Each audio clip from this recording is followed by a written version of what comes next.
Hello guys. ये दूसरा set है, सेम ही चैप्टर 1 एंड 4 से हम और 14 क्वेश्चंस कर रहे हैं। एमसीक्यूज और क्वेश्चंस उतने ही है, इसमें भी 14 क्वेश्चंस हैं। इसके लिए भी टाइमिंग तुम्हारी 25 मार्क्स का टेस्ट है ये, और 1 आवर की टाइमिंग रहेगी। चलो, starting with the first question, what would be the IQ of 16-year-old child with 16 years mental as. तो 16/16 कर दो, क्योंकि फॉर्मूला क्या था, mental as by chronological age into 100। तो 16/16 इंटू 100, तो इसको सॉल्व करेंगे तो आंसर क्या आएगा, आंसर आएगा 100। तो इसका सी पार्ट हो गया। Next, when people believe that they possess supernatural power, like they can control seasons and influence others' thought, then this is called delusion of। अगर लोगों को ऐसा लगता है कि उनके अंदर सुपर नेचुरल पावर्स हैं, वो सीजन कंट्रोल कर सकते हैं, वेदर कंट्रोल कर सकते हैं, है ना, दूसरों के थॉट्स को कंट्रोल कर सकते हैं, तो वो कौन से डिल्यूजन से सफ़र कर रहे हैं। अब 4 डिल्यूजन्स हैं। डिल्यूजन ऑफ ग्रैंडियर में क्या था, डिल्यूजन ऑफ परसिक्यूशन में क्या था, याद करो सबका एक एक। डिल्यूजन ऑफ कंट्रोल से शुरू करते हैं। डिल्यूजन ऑफ कंट्रोल मतलब they believe that they are being controlled by others, है ना, उनके जो आइडियाज, उनके जो थॉट्स हैं वो उनके खुद के नहीं है, किसी और के हैं। So this is incorrect. Delusion of reference में क्या था कि दे बिलीव कि everything is sending them special message. अगर वो कोई न्यूज़ देख रहे हैं टीवी पे, तो मतलब वो कोई स्पेशल मैसेज उनके लिए दे रहा है। कोई बुक पढ़ रहे हैं, उसमें उन्होंने कुछ पढ़ा, तो वो कोई स्पेशल मैसेज उनके लिए दे रहा है। तो this is also incorrect. Persecution में क्या था, they start to believe that people are planning and plotting against them. मतलब उनको ऐसा लगता है हर कोई उनके खिलाफ कुछ ना कुछ कर रहा है, कुछ ना कुछ सोच रहा है। ये किस में आ जाएगा, परसिक्यूशन में। ये भी इनकरेक्ट हो गया। डिल्यूजन ऑफ ग्रैंडियर में क्या था, डिल्यूजन ऑफ ग्रैंडियर में था कि दे believe that they possess supernatural powers, है ना, उनको ऐसा लगता है कि वो बहुत स्पेशल हैं, ग्रैंड पावर्स हैं उनके पास, वो चीज़ों को कंट्रोल कर सकते हैं, लोगों को इन्फ्लुएंस कर सकते हैं। तो correct answer would be A, delusion of grandeur. Next, Namita has question number 3. Namita had flashback, impaired concentration, emotional numbing after she witnessed the damage caused by the earthquake. She is likely suffering from which of the following disorder? अगर उसको flashbacks आ रहे हैं, पहली चीज़ क्या है कि उसने एक बहुत बड़ा इवेंट या इंसिडेंट एनकाउंटर किया है, विटनेस किया है। अर्थक्वेक एक नेचुरल कैलामिटी हो गई जो उसने एक्सपीरियंस किया है, और as result of that experience उसको फ्लैशबैक्स आ रहे हैं, उसका कॉन्सेंट्रेशन खराब हो गया है, एंड इमोशनली वो बहुत नम हो गई है, मतलब उसका किसी चीज़ से इमोशनली उस पर कोई फ़र्क ही नहीं पड़ रहा। तो उसको कौन सा डिसऑर्डर हुआ है। सोमैटिक तो होगा नहीं, क्योंकि ये तो बॉडी सिम्टम्स से रिलेटेड होता है, डिजीज़ से रिलेटेड होता है। एंजाइटी भी नहीं होगा। उसको क्या हो रहा है, पोस्ट ट्रॉमेटिक स्ट्रेस डिसऑर्डर, क्योंकि एक ट्रॉमेटिक इंसिडेंट हुआ है जिसके बाद उसको स्ट्रेस होने लग गया है। तो पीटीएसडी इसका राइट आंसर है। Next we have correlation between intelligence of identical twins and fraternal twins reared together। Identical twins और फ्रेटर्नल ट्विंस जो साथ में रेयर किए हैं, उनका क्या होगा इनमें से आंसर, बताओ क्या होगा। जो आइडेंटिकल ट्विंस हम साथ में रेयर करते हैं उनका 0.90 होता है, और जो आइडेंटिकल ट्विंस अलग रेयर होते हैं उनका कितना होता है, 0.75 होता है। तो इसमें ये दोनों तो हो नहीं सकते, तो कौन सा होगा इसका answer correct, none of these होगा वैसे तो इसका आंसर, क्योंकि 0.05 है नहीं इसके अंदर, 0.70 हम ले नहीं सकते, राइट। और तुम अगर अपनी एनसीईआरटी खोल के देखोगे, एनसीईआरटी में ये चैप्टर के इंटेलिजेंस, नेचर एंड नर्चर वाले पार्ट में लिखा हुआ होगा कि जो साथ में रेयर होता है आइडेंटिकल ट्विंस, इनका 0.90 होता है। जो आइडेंटिकल ट्विंस अलग अपार्ट रेयर होते हैं उनका 0.72 होता है। देन फ्रेटर्नल ट्विंस जो साथ में होते हैं उनका 0.60 होता है। तो इसका आंसर क्या हो जाएगा, नन ऑफ दीज। नेक्स्ट है हमारा which of the following is an example of non verbal intelligence test. इनमें से नॉन वर्बल इंटेलिजेंस टेस्ट का क्या एग्जाम्पल है। नॉन वर्बल बिनेट नहीं है, बिनेट जो है वो वर्बल है। सीईएस में वर्बल नॉन वर्बल बोथ हैं, तो इसका आंसर हो जाएगा A, RSPM. RSPM is Raven systematic progressive matrices, ये नॉन वर्बल इंटेलिजेंस टेस्ट है। Sixth question, assertion reason. Assertion is level 1 and level 2 theory of intelligence was given by Arthur Jensen। Correct है। दो hierarchical model of intelligence था वो Arthur Jensen ने दिया था, जिसके अंदर 2 लेवल्स होते हैं। एंड देन रीजन क्या है, रीजन के अंदर है 7 प्राइमरी मेंटल एबिलिटीज होती हैं जो कि एक दूसरे से इंडिपेंडेंट होती है। तो ये तो इनकरेक्ट हो गया, क्योंकि ये थर्स्टन के प्राइमरी मेंटल एबिलिटीज वाले मॉडल्स है।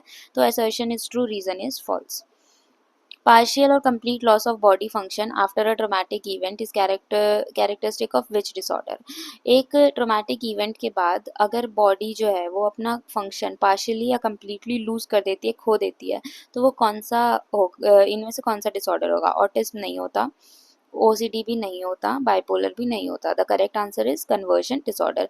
कन्वर्जन में क्या होता है, एक इंसिडेंट, एक स्ट्रेसफुल इवेंट के बाद वो उनकी बॉडी जो होती है पार्शियली या टेम्पररी काम करना बंद कर देती है, बॉडी का particular part. For example partial blindness हो गया, हेयरिंग लॉस हो गया, पैरालिसिस हो गया, तो ये कन्वर्जन डिसऑर्डर होगा। और ये आता किसके अंदर है, सोमैटिक सिम्टम डिसऑर्डर के अंदर आता है। ठीक है, इसके और भी पार्ट्स होते हैं, hypochondriasis one of them, somatic symptom disorder और कन्वर्जन डिसऑर्डर, 3 डिसऑर्डर्स है। Match the following, anxiety, bipolar, OCD, phobia. Anxiety देखो, anxiety palpitation and rapid breathing, and A का फोर्थ ये रहा, मैच कर लो। बाइपोलर का क्या होगा, depression, depressive plus manic episode third. OCD हो जाएगा obsession over a thought, and phobia हो जाएगा fear associated. Correct. Now we moving to section B. Section B में फर्स्ट क्वेश्चन है, how does normal curve show distribution of IQ scores in general population, explain with the help of an example.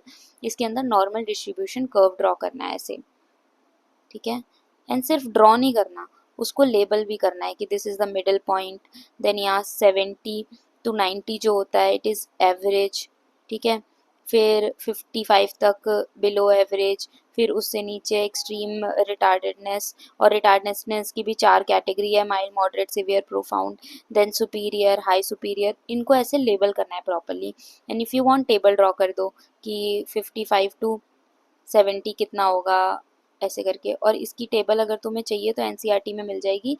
NCERT में ये page number 1 second, page number कहाँ पे होगी, 11 page number पे है, check करो।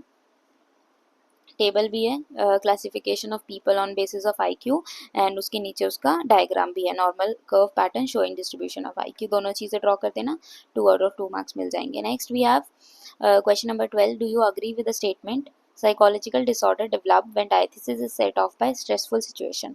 इसके अंदर क्या पूछा है कि डू यू अग्री कि साइकोलॉजिकल डिसऑर्डर तब डेवलप होता है जब एक डायथिसिस जो होता है वो सेट ऑफ होता है बाय अ स्ट्रेसफुल सिचुएशन। तो इसका answer start by saying yes followed by this line, और उसके बाद डायथिसिस स्ट्रेस मॉडल को एक्सप्लेन कर दो। डायथिसिस स्ट्रेस मॉडल क्या होता है, डायथिसिस स्ट्रेस मॉडल स्टेट्स कि 2 फैक्टर्स होते हैं जिसकी वजह से डिसऑर्डर होता है। First factor is genetic predisposition, है ना, अगर किसी के फैमिली में वो डिसऑर्डर फ्लो कर रहा है तो उसको ज़्यादा चांसेस है वो डिसऑर्डर होने के। And next is stressful situation, कि उसकी लाइफ में कुछ स्ट्रेसफुल सिचुएशन आ रही है तो वो जेनेटिक प्रीडिस्पोजिशन ट्रिगर हो जाएगी या सेट ऑफ हो जाएगी। फॉर एग्जांपल सपोज कि एक पर्सन है और उसकी जेनेटिक उसको इनहेरिटेड मिले हैं, जीन्स मिले हैं डिप्रेशन के, मतलब उसकी फैमिली में depression as a disorder flow कर रहा है, ठीक है, चलता आ रहा है। अब उसके पास जीन्स तो हैं डिप्रेशन के, बट उसकी लाइफ बहुत स्मूथ चल रही है, उसकी लाइफ में कुछ भी ऐसा स्ट्रेसफुल नहीं हुआ है, तो वो जीन्स जो है डिप्रेशन के वो सेट ऑफ ही नहीं होंगे, ट्रिगर ही नहीं होंगे, तो उसको थ्रू आउट द लाइफ कोई प्रॉब्लम नहीं होगी, डिप्रेशन नहीं होगा। ऑन द अदर हैंड अगर ऐसा होता कि उसको डिप्रेशन के जीन्स भी मिले हुए हैं और उसकी लाइफ में बहुत सारी प्रॉब्लम्स भी आ रही है जिसकी वजह से उसको बहुत स्ट्रेस भी हो रहा है, तो ये जो जेनेटिक फैक्टर है उसका ट्रिगर हो जाएगा, सेट ऑफ हो जाएगा, और as a result of both उसको डिसऑर्डर हो जाएगा। ठीक है, तो यही हमारा डायथिसिस स्ट्रेस मॉडल कहता है कि one is not sufficient, both genetic factor and stressful situation is important for setting off a disorder, या फिर are the influencing factor of a disorder. ठीक है, नेक्स्ट है section C, question number 12, Ravi, a 6-year-old child shows delay in speech, struggles with social interaction, has difficulty in following instruction. Based on these signs, identify the disorder and mention any 2 characteristics. अब Ravi delay in speech show कर रहा है, social interaction से उसको problem हो रही है, struggle कर रहा है, इंस्ट्रक्शंस को फॉलो नहीं कर पा रहा है, ठीक है, तो उसको न्यूरो डेवलपमेंटल डिसऑर्डर होगा कोई। न्यूरो डेवलपमेंटल डिसऑर्डर में भी कौन सा स्पेसिफिक डिसऑर्डर होगा, ऑटिज्म हो सकता है, ऑटिज्म नहीं है तो SLD हो सकता है, स्पेसिफिक लर्निंग डिसऑर्डर। ठीक है, तो उनके 2 कैरेक्टरिस्टिक और एक्सप्लेन कर दो, बट मेक श्योर कि तुम कैटेगरी लिख कर आ रहे हो। Before naming the disorder you have to mention that he is suffering from a neuro developmental disorder, okay, और उसके बाद प्रॉपर पर्टिकुलर डिसऑर्डर मेंशन करो, देन उसके कैरेक्टरिस्टिक्स मेंशन करो। Then we have differentiate between excoriation and trichotillomania, both are sub types of OCD। ठीक है, OCD अगर chapter देखोगे ना 4th चैप्टर, तो उसके अंदर OCD में लास्ट पार्ट में लिखा हुआ है कि 3 टाइप के होते हैं, trichotillomania, excoriation disorder and hoarding disorder. Hoarding disorder when we unnecessary hoard things, मतलब चीज़ों को कलेक्ट करके रखते हैं अननेसेसरी फालतू की चीज़ों को। Excoriation is skin picking disorder, जब हम अपने स्किन को अननेसेसरी पिक करते रहते हैं। और trichotillomania is hair pulling disorder, hair pulling मतलब बाल खींचते रहते हैं अपने। तो इसके अंदर डिफरेंशिएट में क्या लिखोगे कि excoriation is skin picking disorder, और जो पर्सन होता है उसको एंजाइटी होता है, and to reduce that anxiety they constantly pick on their skin. और 3 पॉइंट्स हो गए, 2 पॉइंट्स हो गए इजली। ट्राइकोटिलोमेनिया में क्या लिखोगे कि it is hair pulling disorder या also known as hair pulling disorder, and the person to reduce anxiety constantly pulls on their hair and the action provides them with relief from anxiety. ठीक है। Next is ADHD and autism. तो ADHD attention deficit hyperactivity disorder हो गया। इसके 3 parts होते हैं, attention deficit, hyperactivity और impulsivity. और इसके अंदर पर्सन के साइंस एंड सिम्टम्स क्या होंगे, क्लिनिकल पिक्चर में लिख दो कि struggles with focusing their attention for long duration, loses concentration, चीज़ों को बहुत भूल जाता है, forgetful in nature, constant fidgeting, always on the go, बहुत सारे पॉइंट्स आ जाएंगे। और ऑटिज्म जो है वो एक स्पेक्ट्रम डिसऑर्डर है। It is also known as pervasive symptom disorder. उसके बाद इसमें सिम्टम्स काफ़ी सारे आएंगे, सोशल एंजाइटी, सोशल इंट्रैक्शन से स्ट्रगल करता है वो, स्पीच प्रॉब्लम्स होती है। 70% ऑफ देम यूजुअली जो होते हैं उनमें आईक्यू से रिलेटेड भी प्रॉब्लम होती है। Some are of high IQ या फिर एक्सट्रीमली सुपीरियर आईक्यू, और उसको हम हाई फंक्शनिंग ऑटिज्म बोलते हैं। उसके बाद इसमें और क्या प्रॉब्लम हो सकती है, इंस्ट्रक्शन फॉलो नहीं करता है, एटिपिकल बिहेवियर शो करता है, स्टीरियोटिपिकल बिहेवियर शो करता है, रिपीटेटिव बिहेवियर शो करता है। तो ये सारे सिम्टम्स आ जाएंगे। 17-18 सिम्टम्स तो एनसीईआरटी में ही मेंशन किए हुए हैं, उसमें से उठा के कोई भी 3 लिख दो, क्योंकि 2 मार्क का एक पार्ट है। और इट इज़ ऑलवेज एडवाइजेबल कि एडवाइज्ड कि तुम जितने मार्क का क्वेश्चन हो ना उससे 1 पॉइंट एक्स्ट्रा लिख कर आओ। तो अगर 2 मार्क का क्वेश्चन है तो 3 पॉइंट लिख के आओ, ठीक है। बाकी तो तुम्हें जितने याद है उतने ज़्यादा लिख दो। Next 14 is, while is raised in a technically advanced society, would the conceptualization of intelligence differ based on the type of society they grows in?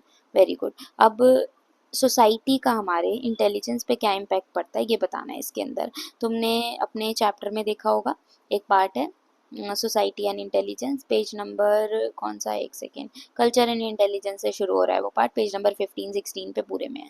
इसमें तुम्हें डिफरेंशिएट करना है between technological intelligence and cultural intelligence, ठीक है।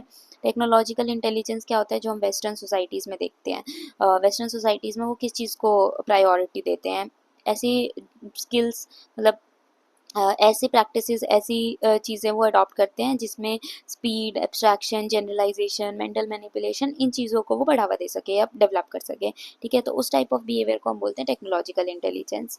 On the other hand हमारा जो integral intelligence है, जो इंडियन और एशियन सोसाइटीज़ में मिलता है या फिर अफ्रीकन सोसाइटीज़ में मिलता है, उसके 4 कंपोनेंट्स होते हैं ना, उसको हम बुद्धि भी बोलते हैं। इसके अंदर हम कॉग्निटिव नॉन कॉग्निटिव दोनों फैक्टर्स को इक्वली प्रायोरिटाइज करते हैं। और इसके 4 फैक्टर्स क्या आते हैं, cognitive capacity, social competence, emotional competence and entrepreneurial competence. तो इन चारों को एक्सप्लेन करना है। तो इसके अंदर भी 6 मार्क का क्वेश्चन है। 5-6 पॉइंट्स लिख के आ जाओ कि वीएल जो है वो टेक्नोलॉजिकली एडवांस सोसाइटी में ग्रो हुआ है, तो वो टेक्नोलॉजिकल इंटेलिजेंस को ज़्यादा प्रायोरिटाइज करेगा। उसके अंदर कॉग्निटिव फैक्टर्स इंक्लूडेड होते हैं, जनरलाइजेशन, एब्स्ट्रैक्शन एक्सेट्रा। फिर वाइगॉट्स्की की एक लाइन लिख दो कि in the initial years Vygotsky believe कि वो डेवलपमेंट जो होती है इंटेलिजेंस की वो यूनिवर्सल होती है, बट लेटर ऑन जो हमारी इंटेलिजेंस की डेवलपमेंट है it highly is driven by culture, ठीक है। और फिर इंटीग्रल में लिख दो कि इंटीग्रल इंटेलिजेंस में both cognitive non cognitive factors included होते हैं। It is also known as buddhi. फिर इस पे जेपी दास ने सबसे पहले रिसर्च करी थी। Then it has 4 components, cognitive, social, emotional, entrepreneurial, and Asian African societies में ज़्यादा इसको प्रायोरिटी मिलती है। तो ये टेस्ट हो गया पूरा discuss.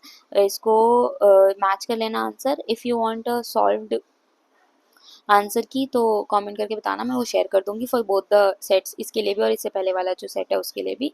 And let me know कैसी प्रिपरेशन तुम्हारी चल रही है। That's it.